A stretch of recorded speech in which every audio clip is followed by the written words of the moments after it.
How many concerts is too many to go to in a year? That's the question I've got at the end of 2023 as I look back at the absolutely monumental list of bands and artists I got the chance to see in the past 12 months.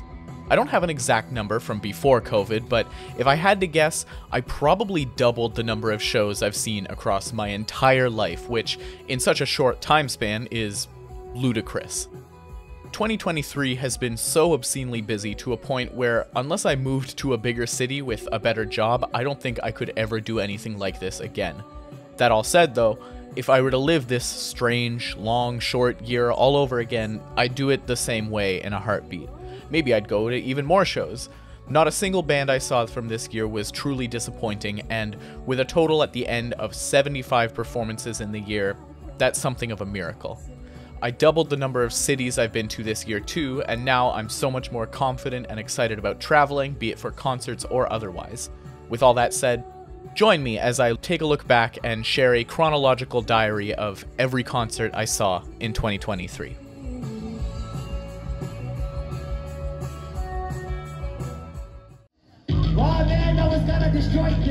Taking the month of January off to get the year started, my first concert of 2023 was the only Backwash show I saw all year. She spent most of this year touring and playing festivals in Europe, and I couldn't be prouder of her, but I do hope that now that she's back in Canada, I can see her again and get more Bound Wash picks for the collection.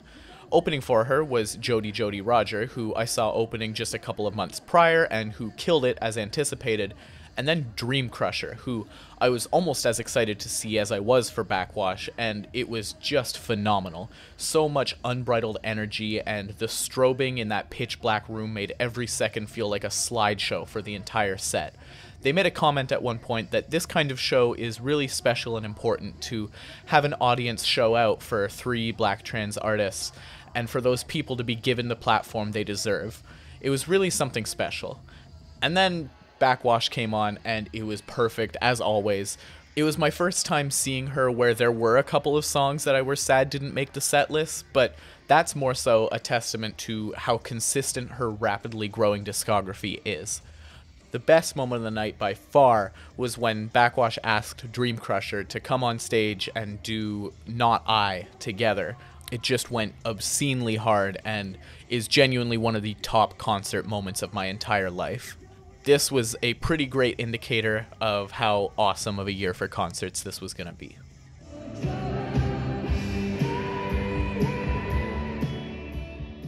March is where things started to pick up big time, starting with seeing Always. They dropped one of my absolute favorite albums of the decade so far in Blue Rev last year, and I was super excited to hear how those tracks would work in a live environment, and also whether they would contrast weirdly to their less shoegazy first 2 records. Luckily, that was not the case, and I find that when played live, there's a lot less sonic difference between their different eras' material than on the studio records, which is what I would hope for with a band like this. The opener was a band called Disc, who I don't remember particularly well, but I remember really enjoying, and my partner liked them so much that they bought their vinyl. We caught the set list for this one too, which was a great cap off to the night. That was also the day I got bangs for the first time, and I'll never go back. A couple days later, we packed up for Montreal and saw Wise Blood, another artist who released one of my favorite albums of the decade thus far, with Molly Lewis opening. Molly Lewis is someone my partner was familiar with before, but I was not. She is very exclusively a professional whistler. She stood center stage with no band, just whistling into her microphone as these smooth bossa nova-esque instrumentals played, and honestly, it was really good. Very soothing, and I wish the crowd had been better because that was by far my biggest complaint with the performance. I couldn't really hear her well at all. Then Wise Blood came on, and it was just perfect. Every song felt imbued with this extra magic thanks to the visuals and more live orchestration. The sound was just perfect, and we absolutely made the right call standing right by the engineer. It's one of the most lush and gorgeous musical experiences I've ever had, and really gave me a new appreciation for the material. The track Movies Live is just unparalleled. Later in the month, we saw a local show with 2 bands my partner is friends with a member of. First, Neurotypes, who they sing for, which is this very shoegazy, chill-wavy type thing with a lot of influence from acts like George Clanton and Drab Majesty. And then we saw Fan Club Wallet, who were also very fun and a lot more kinda indie poppy, where the friend plays bass. Venue was tiny and got very hot, but we had a good time.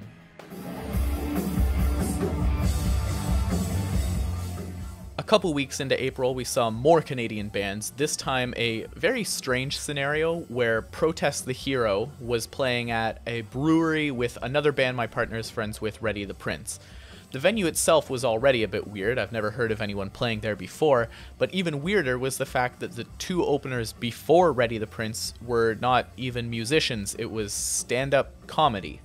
I don't remember the comedians whatsoever, but I don't remember either of them bombing, which is good, and especially impressive considering there was no one who was actively there to see them. Ready the Prince played great. I'd never heard them before, but they play a kind of post-hardcore, little alt-metal fusion that I find pretty fun, and then Protest killed it, to at least the degree that they can, given the vocalist has pretty much lost the ability to scream. Up until the point where we had to leave early because the last bus was coming and the show was in the middle of nowhere. The other show, a few days later that we went to, was finally getting to see 100 gecs. I've been trying to see them since like 2019. They keep canceling shows. I've had 4 shows of theirs completely called off before finally I got to see this one, and it was amazing. Machine Girl opened, and it was one of the most relentlessly active experiences I've ever had. The main guy was going batshit, crowd surfing and climbing up the rafters, hanging off balconies, and doing all kinds of crazy stuff. At one point, he sat on top of the speaker we were right next to, and we got this really good photo looking up at his shoe. I'll put it on screen. Then 100 gecs played, and it was so fun.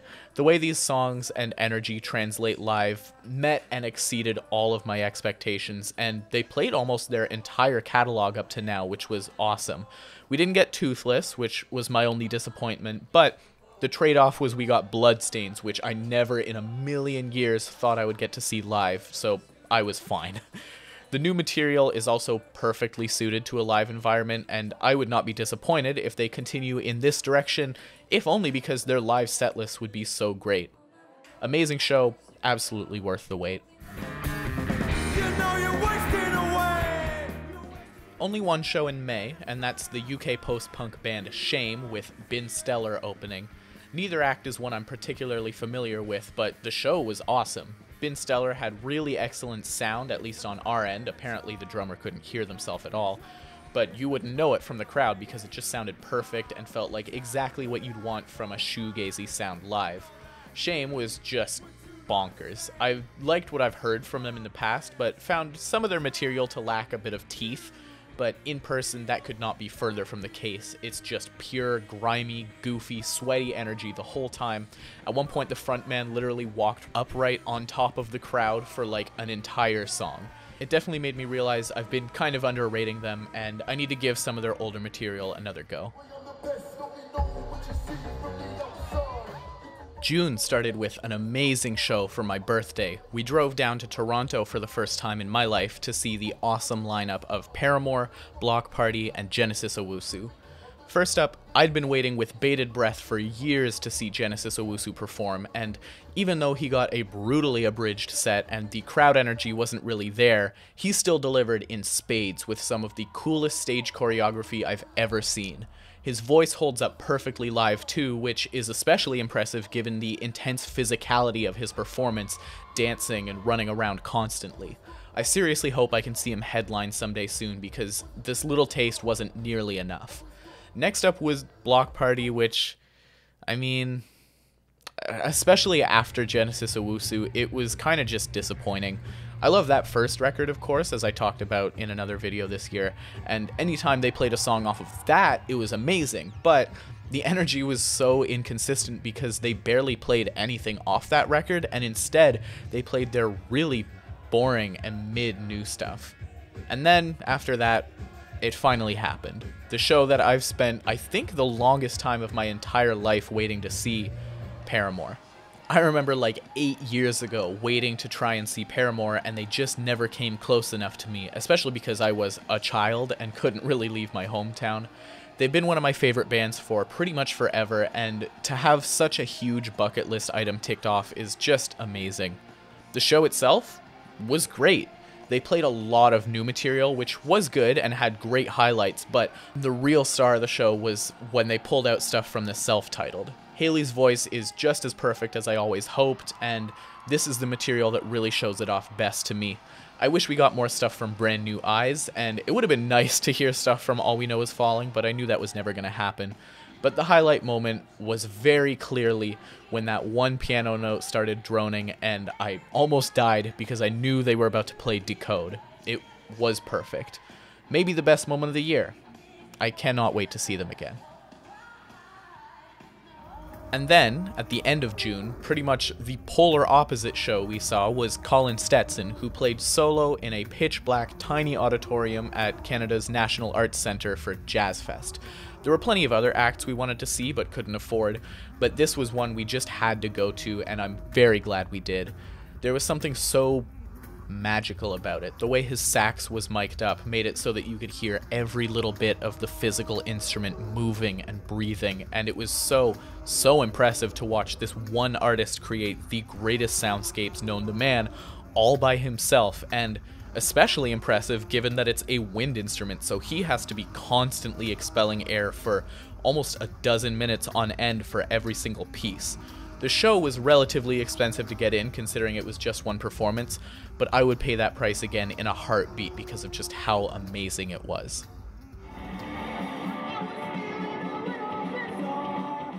July marks the month of my hometown's Bluesfest, which at this point has almost no blues, but it also marks the month I moved out with my partner. As a result, we had to skip several days of the festival, but luckily we got to go to almost every single show we were excited for. The Shania Twain Day was up first, but that being our moving day, we skipped, which made our first day of the fest one of the best lineups, that being Pup, Billy Talent, and Weezer. Pup is a band I've seen a billion times at this point. In fact, this year they surpassed Backwash as the band I've seen the most times, and as usual, they killed it. Seriously, if you like their music even a little bit, you owe it to yourself to see them live, and while their last album was definitely my least favorite of theirs, they picked by far the best songs for their setlist. Next up was Billy Talent, who, to my memory, were my very first favorite band as a small child. If you didn't already know I was Canadian, then that would absolutely give it away. Admittedly, some of their material doesn't hold up amazingly, and they've definitely fallen off pretty hard, but I was still very glad to see that they put on an awesome show and picked some really perfect tracks from their back catalog for the setlist. In particular, I was impressed by a couple deeper cuts from the first two albums. And then, Weezer. Weezer live is exactly what I expected them to be in the best and worst ways possible. They're very silly, they don't take themselves seriously, and they know exactly what the audience wants to hear, and also doesn't waste their time with weird detours of newer material like you might expect from a band this old who is still releasing music. Some really great deep cuts got played too, and while they broke my heart a little bit by not playing Long Time Sunshine, they did play a couple other songs from the Black Hole, so I was satisfied. My friend beat me to the set list, but we were front row for all three shows that night, so I can't complain. We unfortunately skipped the next day, which was Robert Plant and Alison Krauss, because we had to continue unpacking, but the next day was also awesome. The lineup being 90s throwback group Bran Van 3000, who were very silly, but fun. Tegan and Sarah, who were also very fun, but had some audio struggles and some weird setlist picks. But the headliner for that day was Death Cab for Cutie, who just... my god. This won't be the last you hear from them, but this show was just perfect. At that point, I didn't even really know much of their material beyond Transatlanticism, but all of it, even the new stuff, was just so massive and transcendental. We were front row right by the middle for this one, and there was just this incredible connection I felt with the music in that moment that I think you can only realistically get from seeing live music of such a massive scale up close. We caught the setlist too, which now sits on our wall as the only one not on white paper. Bluesfest always takes a couple days off in the middle, but there was no break for us because Madhu Mokhtar got stuck in Canada because of visa issues, so we got a surprise intimate outdoor acoustic show right by our new place.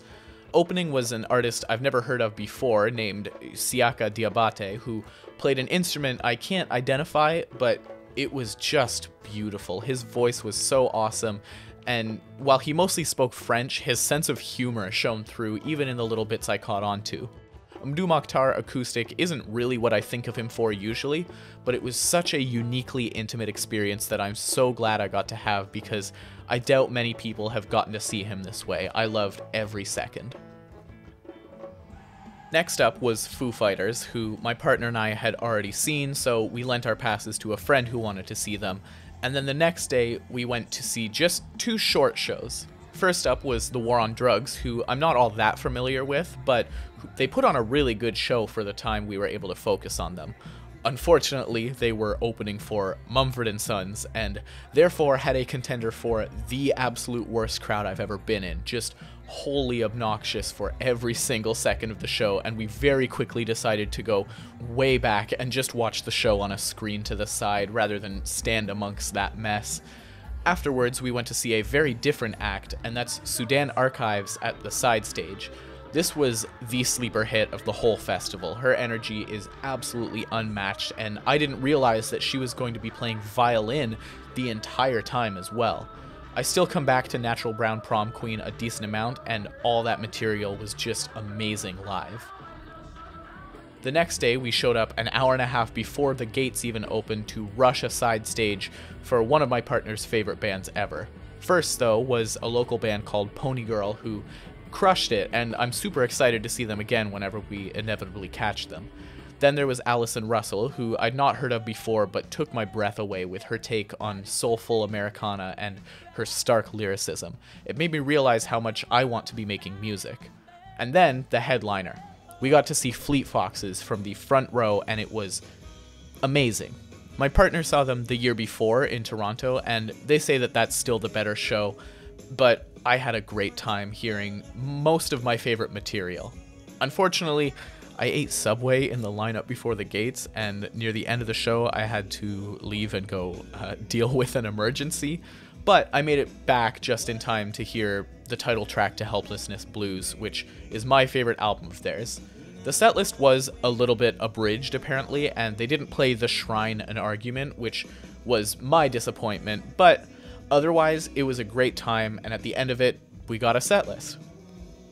Finally, we skipped the Pitbull day, tragically, but we had to go for the last day of Bluesfest because that was the day we got to see 2 of our favorites for their respective second times.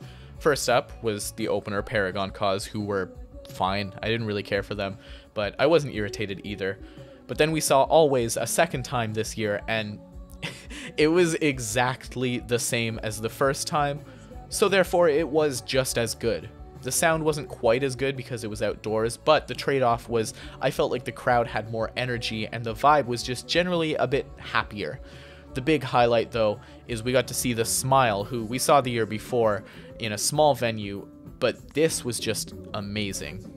Between the 2 sets, this is by far my favorite of them, with very possibly the best sound I have ever heard at an outdoor festival.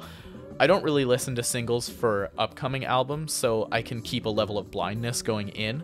So when they played Bending Hectic, I was completely clueless as to what was about to happen, and I distinctly remember turning to my partner after that song was over and saying, "That was the best song I've ever seen performed live." And I still hold to that. It was amazing and perfect, and since we were front row, it felt somehow even more intimate than that smaller venue did last year. Amazing show, and a great cap-off to Bluesfest.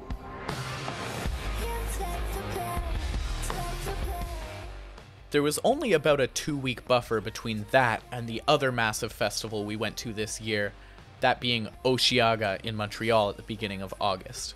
It was my first time, and my first, I guess, real music festival where you have no choice but to bounce back and forth between stages all day rather than camp at one stage to get to the front like I do at Bluesfest. Every day also starts at 2 p.m. instead of 5, and there is so much more crammed into those days with not a second spent without some form of music performance. Day 1 started off strong with Magdalena Bay, who I've been super excited to see for a long time and was not disappointed. The energy was there, the singing and instrumental performances were there, and the visuals were so cool. They played material from all throughout the discography, not just Mercurial World, which was great, but they also played Follow the Leader, which shocked me because I don't feel like that's a particularly well-received song, but it's probably still my favorite on the record. The set was super short, but a great start to the weekend and still a highlight of the festival when all was said and done. Next up was just a couple shows that we kind of saw in passing from the hill at the back of the park. There was Soccer Mommy, who I enjoyed, and then Wallows and the Backseat Lovers, who I don't really remember. Then, as Backseat Lovers was ending, we made our way up as close as we possibly could for the second to next act. See, the way that Osheaga works, and maybe this is just a normal thing, but I've never seen it done before, is there's two stages connected side by side, and one act sets up while the previous one performs, so there's just a constant stream of music.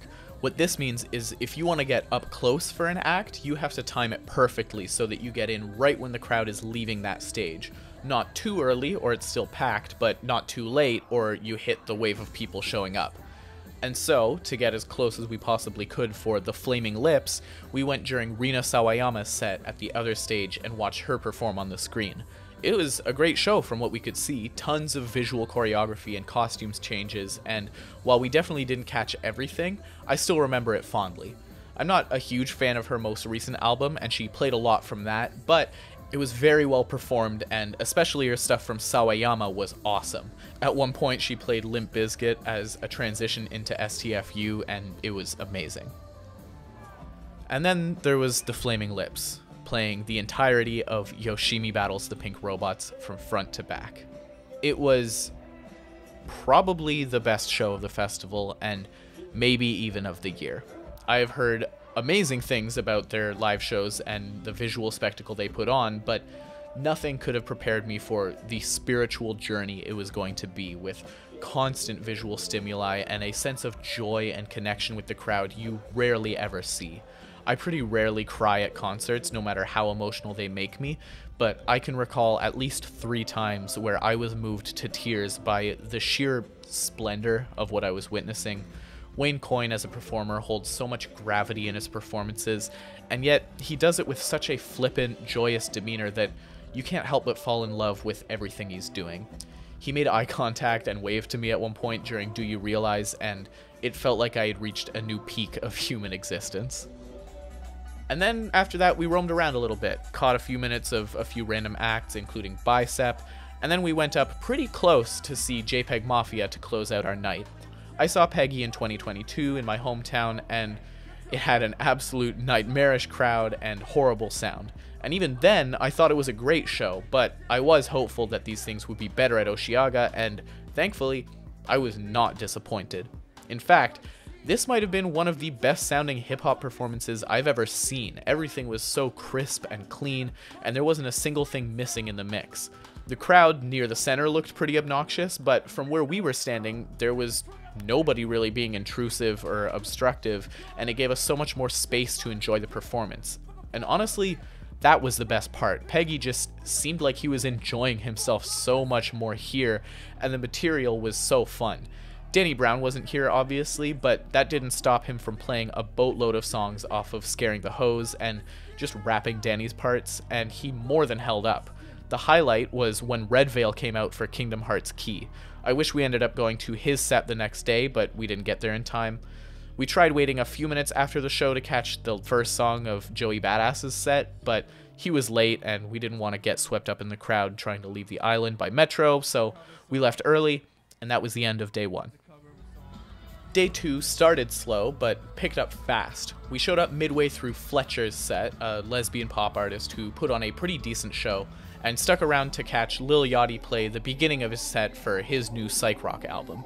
He did very well on Black Seminole, but the mix was really off, so we didn't stick around too long, and instead we went over to the second set of stages way early to get front row for an amazing show. First up at that stage was Peach Pit, who I'd never really heard of before, but they did a very fun indie rock set that for some reason started with a cover of Slayer's Raining Blood. Next up was 070 Shake on the other stage, at which point we squeezed as close as possible and managed to get second row, which was close enough for us. 070 Shake did very solid and made me realize how many songs she features on that I didn't even realize. It was a very good vibe. And then the other best show of the entire festival, Carly Rae Jepsen. I've been kicking myself for years for skipping out on a performance from her at like a 1500 cap venue in 2019, so it was my mission to get as close as humanly possible at this festival and get some kind of equivalent experience to that, and it happened. This was a couple of days after the wonderful Loveliest Time released, and so I was excited to see a bunch of that material, and while she didn't play all that much off of it, she did play the best songs off of it, like Psychedelic Switch and Collage. Loneliest Time got more play, which isn't an album I particularly love, but she picked the best songs off of it, thankfully, including the all-timer Talking to Yourself, which was just perfect live. Emotion only got its two biggest hits, but I can't complain, and we got some deep cuts too, like Cut to the Feeling and Let's Sort the Whole Thing Out. During Call Me Maybe, she came down to the front, and I held her hand for a whole split second as she held a blow-up sword from the crowd in the other. My only complaint across the entire show was that we were so close to the stage that when the smoke cannons went off, it was so deafeningly loud, almost 3 times as loud as the music, which was not particularly painful, but was just really funny and something I'd never really considered could happen. The plan after that was not to stick around at these stages because in just 30 minutes Billie Eilish would be performing at the main stages, and we were never going to get another opportunity to see her, probably ever.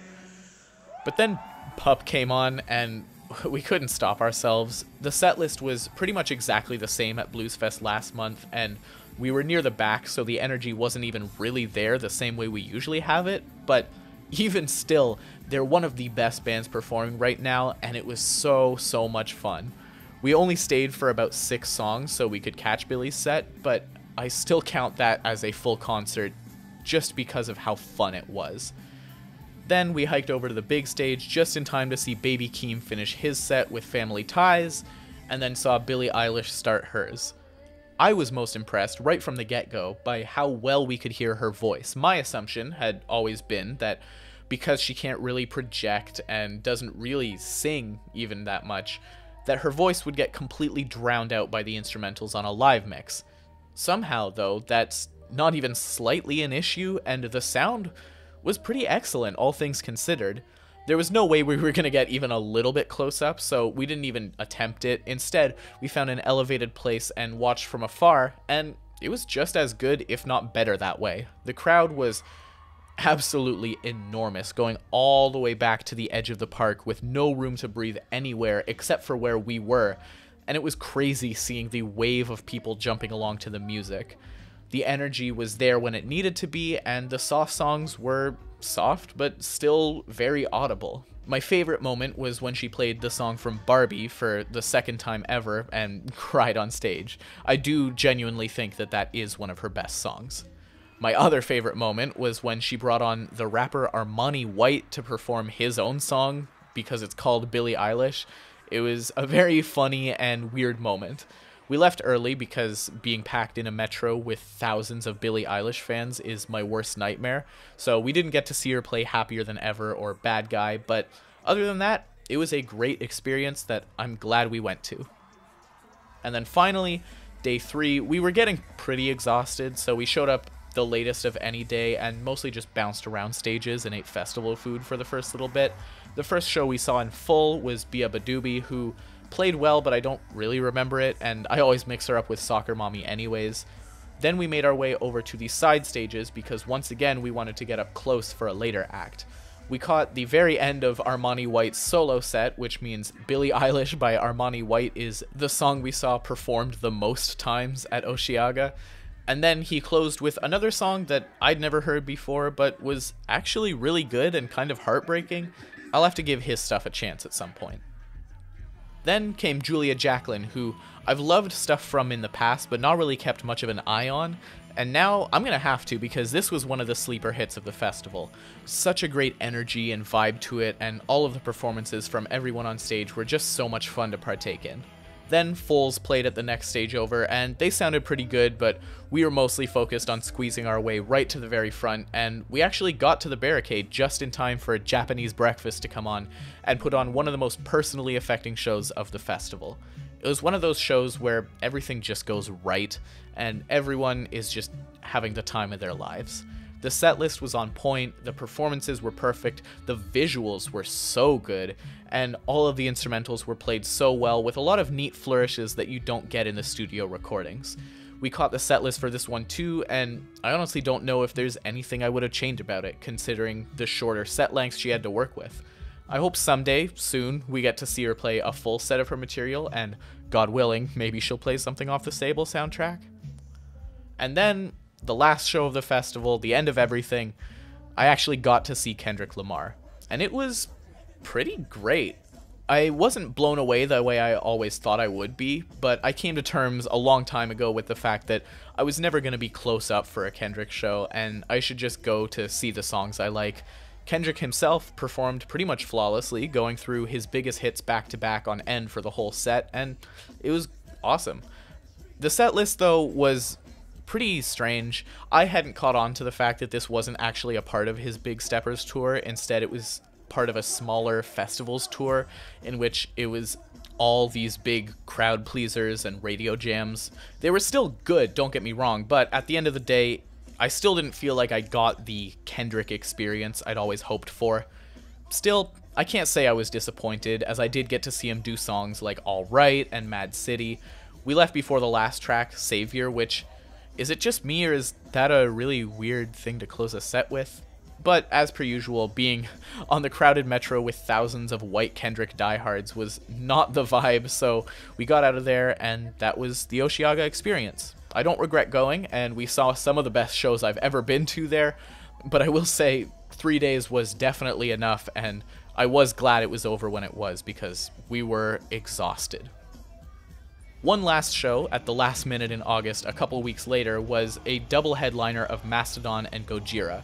We missed the opener, Lorna Shore, because we couldn't park fast enough, which was fine by me because I don't really care for them, but I was a little sad that we missed the first couple songs of Mastodon's set. I had been under the impression that Gojira was on first, so I was unhappy a little bit that my preferred band didn't get to be the grand finale, but ultimately, I think it was for the better. We got super dirt cheap seats in the 300s, so the sound wasn't great, and Mastodon met my expectations, which were that this is one of the most inconsistent live bands ever when it comes to sound. Some songs sounded great, some were hard to stomach, but generally it was all at least very well played, and they picked some great tracks too. Gojira came next, and I was immediately glad they were the closer. I don't even love the band all that much. They're great, don't get me wrong, but they never hooked me for a full album or anything the way Mastodon has, but man, live, it's just a wholly different experience. The sound was better to a shocking degree considering we were in the nosebleeds, and the crowd went absolutely bonkers. We saw them in Montreal, and it was funny because the band only spoke French on stage, and it's probably one of the only cities that they get to do that, I guess.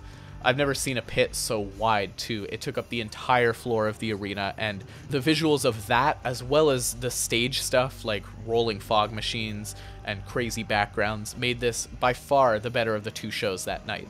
Hopefully someday I can see Mastodon under better circumstances, but I was still happy with how this night went down. September was probably the most bonkers month of my entire life for concerts, as it's the first time I've traveled outside of the country for shows. But first, I stayed in town to see another dirt cheap concert, that being the Smashing Pumpkins with Interpol opening. It was not great. I don't regret going. I mean, for $20, I'm glad I got to see two bands, but man, Interpol is a favorite band of my partner's, so they were very excited going in, but a stadium is already not where I feel like you're supposed to see Interpol, and the sound was just bad. On top of that, they barely played anything off the first two records, which, when you're an opening band, feels like sacrilege. Interpol being the whole reason we went to begin with, Smashing Pumpkins was a hard sell, and while they did perform fine with a couple of highlights throughout, I didn't gel with a majority of the set list, and they made some really strange instrumental choices for some of the older tracks too. The weirdest moment of all was when they decided it would be a great idea to do a almost sludge metal-y cover of Once in a Lifetime by Talking Heads, which I don't think I need to explain why that's a bad idea. The other weird moment was when Billy Corgan, known weirdo asshole, brought his kids on stage to try and, I guess, win the crowd over, and the younger kid hit the gritty. It was really surreal.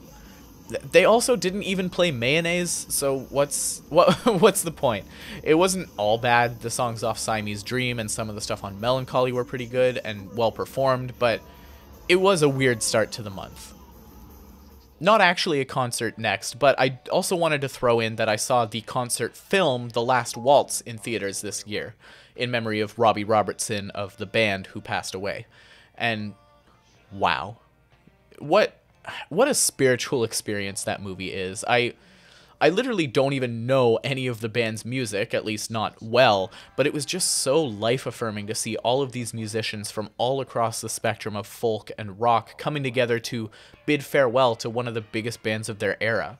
Joni Mitchell, Emmylou Harris, Muddy Waters, Bob Dylan, everyone performs perfectly, and the documentary bits do so much to build up the human connection with the audience in a way I really didn't expect.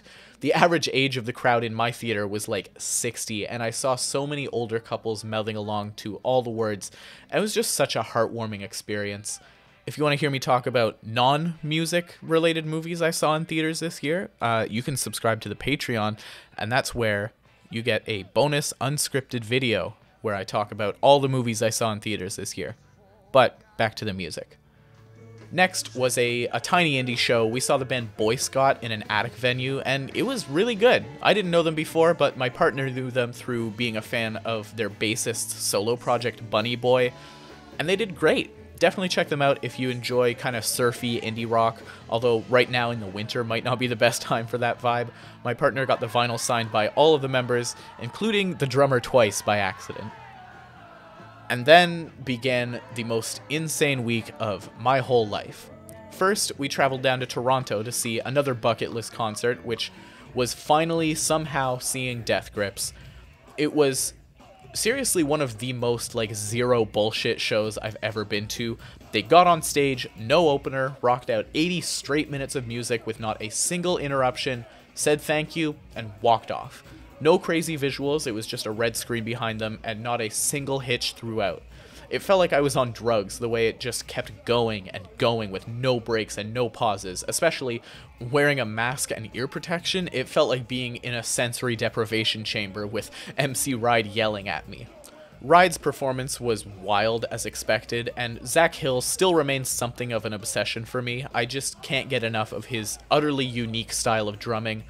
But what was most surprising to me was that instead of Flatlander being there, they had a guitarist doing all of the parts that otherwise would have been synths. I have no clue what kind of effects he was using, probably a ton of them, but it sounded just as good and sometimes even better than on the record. And for a live setting, I actually think I like it a lot more. It gave a much more punk energy. I was most impressed by the way the tracks from The Moon played out, where somehow that guitar sounded just like those Bjork samples. The setlist was also literally everything I ever wanted, with deep cuts I never expected, and my all-time favorite track of theirs, and Bonnie. My biggest shock was that they somehow played Runway H, which is like the deepest cut, and also like my wildcard Death Grips favorite. I heard a lot of bad stuff about the crowds before this show, so I was very worried, but not only was the crowd incredibly respectful, but the venue history was also really well ventilated, so it wasn't even all that hot. I guess that's what Drake money does to a venue. The next day, we flew down to New York City for two more amazing concerts. First up was the absolute dream show of Death Cab for Cutie and the Postal Service playing their two respective masterpieces, Transatlanticism and Give Up, at Madison Square Garden. First was Death Cab, and it was just so special. All of these songs mean so much to me, and even though we were way further away than at Bluesfest, the show still felt so intimate to a degree I wasn't really prepared for. Ben Gibbard's voice is clearly aged since the original album came out 20 years ago, but that slightly more weathered quality to it actually helps it a ton to feel like a wholly new experience, giving new life to these older songs. Everything was just perfect. And then the Postal Service came on. I mentioned earlier that I don't really cry to concerts, but for this I couldn't help it. I couldn't even believe it was happening, that I just happened to get into this band right when this anniversary tour was happening, and that I was gonna see one of my all-time favorite albums played front to back, something that may never happen again. It was overwhelming. Combine that with the fact that all of these songs were given so much more life by the live instruments and the analog synths and just the presence of an audience. It was so overwhelming, and it very well may be the best concert I've been to, and as you've probably gathered by this point in the video, that's a really high bar. The second show we went to in New York City was the amazing Black Country New Road. I heard and loved their live album from this year, so I was very excited, but nothing could have prepared me for how spiritually healing of an experience it would be. With Isaac gone, the band very easily could have crumbled under the pressure of living up to the two masterpieces they'd made with him, but instead, this performance showed me a band that has been emboldened by this loss and is even more connected than ever before. Every song felt like a beautiful sculpture that all of the band's many hands had touched and molded, and the fact that now almost every member of the band sings and has their own songs to themselves makes it feel so much more like a collective effort. Right from the start, when they played Up Song, I was already ready to cry. The triumph, the power behind everyone, performers and audience alike shouting, "Look at what we did together, BCNR, friends forever," was uplifting to a degree I didn't even know was possible. The songs on the live album were all made 5 times better just by virtue of being in the same room as the performers, but also it was fascinating to see how the tracks had evolved and grown over the course of just this one tour. Not bound to a studio recording to go off of, these songs have had plenty of time to shift in tone and focus, and I have a feeling if I saw them again today, those same songs would feel different even from when I saw them. I also need to shout out the venue, Knockdown Center, which, considering we were standing pretty off to the side and the fact that it's a semi-outdoors venue in a weird way, I was blown away in terms of sound. We were standing in one of, if not the worst spot for audio in the whole venue, and it still sounded better than almost any other show I went to all year. I'm so glad I got to see this iteration of the band, and I can't wait to see where they go on their inevitable next studio album. 2 days later is when I was supposed to see Jeff Rosenstock at an absolutely tiny 150 capacity venue at home, which would have been the best show of my entire life. As I'm sure some of you know, though, he got COVID in September and had to postpone till March, and in my case, upgrade to a much larger, less intimate venue. The one upside to this tragedy is it opened up my night for another show I wanted to see, and that's Thanti Faxath. In a world where 2023 didn't have so many amazing technical black metal albums, their album Hive Mind Narcosis would absolutely have made my top list, and this show made it clear exactly why it's so good. Winding is the only word that feels appropriate to describe the performances, as the tempos lurched and swayed, and the time signatures shifted drastically for minutes on end. For tracks with such liquid structures, I was especially fascinated by the band's ability to remain in total lockstep for the entirety of the show. Awesome mosh pit to great end to a crazy month.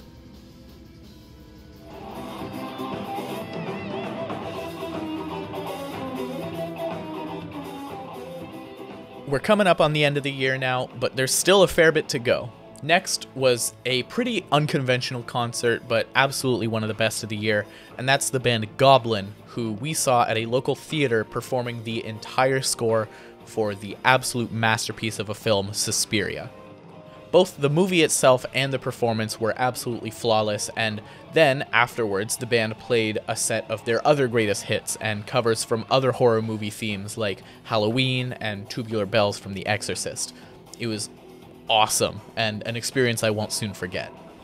Next, we saw the band my partner is friends with, Ready the Prince, again, at the venue we were supposed to see Jeff at, and they played and sounded even better this time. Plus, we got to actually chat with the band after.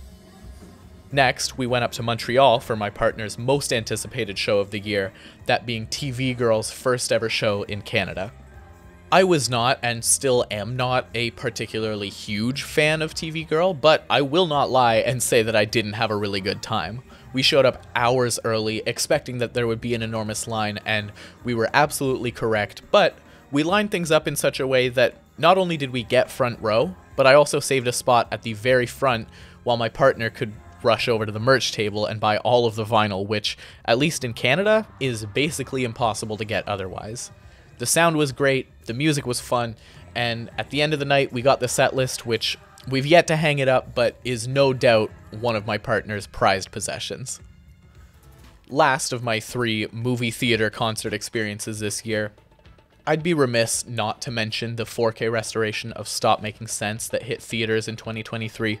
I'm sure most of you have seen it, so I won't go on too long here, but man, this thing is just absolutely perfect. It was already perfect when I watched it at home, but in the theater, it's got a whole new life to it that I had never even considered.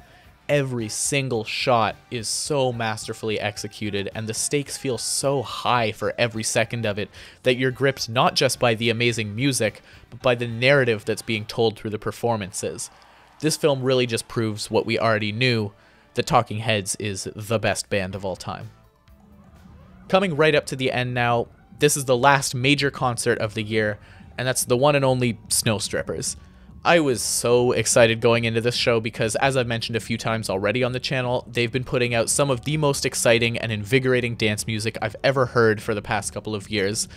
What I will say about this show is that, despite nearly everything going wrong, it still didn't disappoint.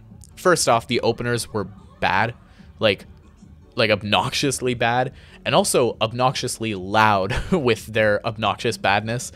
There was one point where the first opener started losing power to their equipment and everything started like glitching and going wrong, and it genuinely sounded way better than any of the music that they made on purpose. And then during their set, someone got so fed up that they pulled the fire alarm and everyone had to go stand outside, which in the Quebec winter is never a good thing. From this point, though, things started to go really well because my partner managed to get us lined up at such a perfect angle that when the firefighters left, we were the first 2 people to go in and we were front and center. At this point, though, the crowd was super rowdy and we did leave the show with plenty of bruises on our knees from getting pushed against the stage, but to me, it was worth it because Snow Strippers came on and it was one of the most fun shows I've been to. Similar to Death Grips, it was just song after song after song. Maybe that's more because they had a time crunch because of the delay, but it made the whole thing feel like a haze of electro clash and strobing lights. Every second was more fun than the last, and I'm so glad that they're doing a bunch of touring because it gives me hope I'll get to see them again. Please could you stop the noise? And then, finally, a little local show to top things off in November. I saw a Radiohead cover band called Idiotech, and you know what? It was amazing. The band played perfectly, the vocalist sang almost exactly like Tom York, and they played a ton of awesome deep cuts from throughout the career, but mostly from Hail to the Thief since it was the 20-year anniversary. Not a ton to say here, but it was really amazing to get the closest possible experience I will ever have to seeing Radiohead in like a 100 capacity venue. A modest but no less excellent end to the year.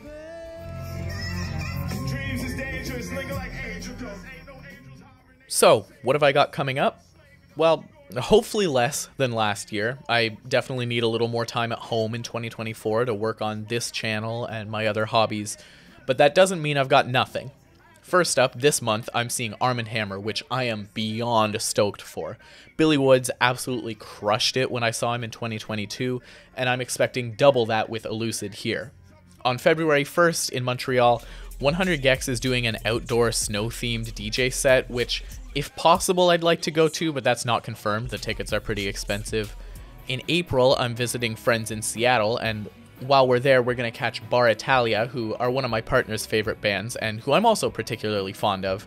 And for festivals, we're probably going to skip Osheaga, but only because we got tickets to Chicago's Riot Fest, which should be amazing. Their lineups for the past several years have contained some of my favorite bands over and over and over without fail. Bluesfest is a big maybe because none of the acts announced so far are particularly interesting to me. I don't want to see Motley Crue, but since it's close by, we'll probably just do it.